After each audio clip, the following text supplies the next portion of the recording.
Hi there, my name is Lars and you're watching this content we've created for you at the CVC 2019 here in Las Vegas. And we're talking to our delegates, professors, doctors, PhD students, everyone who's connected to our conference on the topic of computer vision. And right now we're going to talk to Professor Yi Hao from the National Renewable Energy Laboratory in Denver. And you're busy with your research on machine learning to estimate traffic volume. Well, this is where I get the part of where machine learning could really be of use to us. Yeah. How do you connect this to like the renewable energy part? So here's the thing. So like in a city on the road network, usually like state Department of Transportation, they will put a lot of sensors on the road, but it still is limited. Maybe they can put hundreds of sensors, but you can still not detect all the traffic at any segment in the city.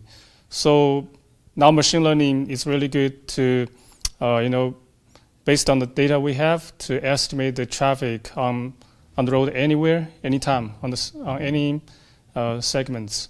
So once we can get that kind of information, we can easily quantify how much energy consumed with transportation on the road in a city or in the national level.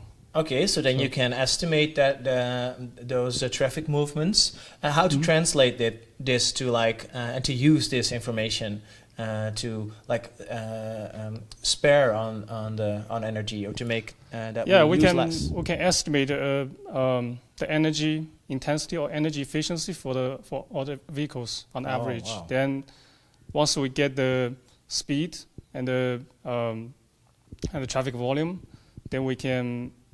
If we also knows what's the kilowatt hour per passenger vehicle or per passenger mile, then we can easily multiply those factors to the equation and get the energy estimates.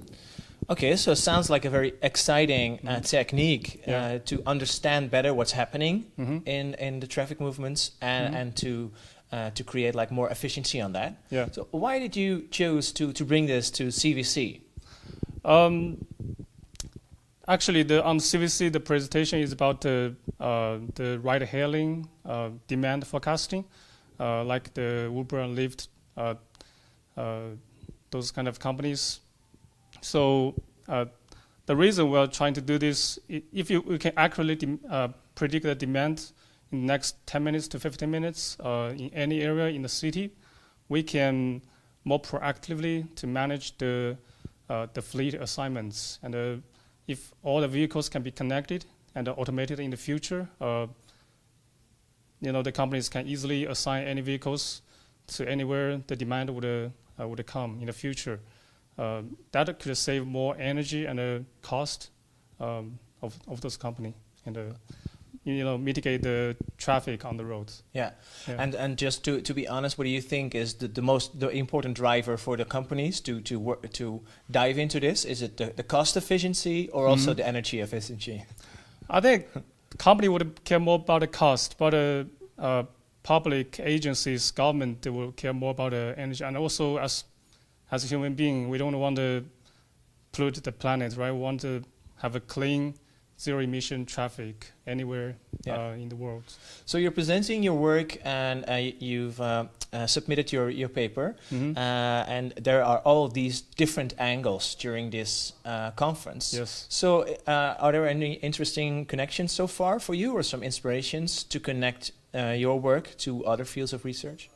Yeah, I learned a lot from the conference. My background is not computer vision, but I do a lot of research related to computer vision. I applied the computer vision in traffic detection at the intersections, like detect cars, pedestrians, bikes. Also, we have a research projects that want to use computer vision to detect the number of passengers in a vehicle or in a transit system. So we can get the average occupancy of the vehicles. So we can use those kind of data to estimate energy efficiency. So like the metrics like kilowatt hour per passenger mile. So we can use these metrics to estimate and quantify the energy footprints. Yeah. Awesome. Yeah, and you would say, because you don't have a background in computer vision, but we have a lot of expertise on that. Yeah. So that's interesting. For Yeah, you. that's definitely. I learned a lot. I learned all those like network structures, CNN. They're really helpful. Maybe I can try those stuff in my future research. Yeah. Awesome. Well, great to hear. And you just mentioned your presentation was just a moment ago, and it went well, right? Yeah. So good to hear that. And thank you for sharing your thoughts with us for this brief time. Obviously, we would love to talk to all our delegates for much longer, but we want to keep these video content also nice and sweet. If you want more, though, please don't forget to subscribe to our channel so we can make all these video available to you, and you'll get the updates as soon as they're online. And consider joining us for one of our events at one of any other location. Information is available on the website, and we'll make it available also to you in the subscription below this video. Thank you for watching, and see you in the next one.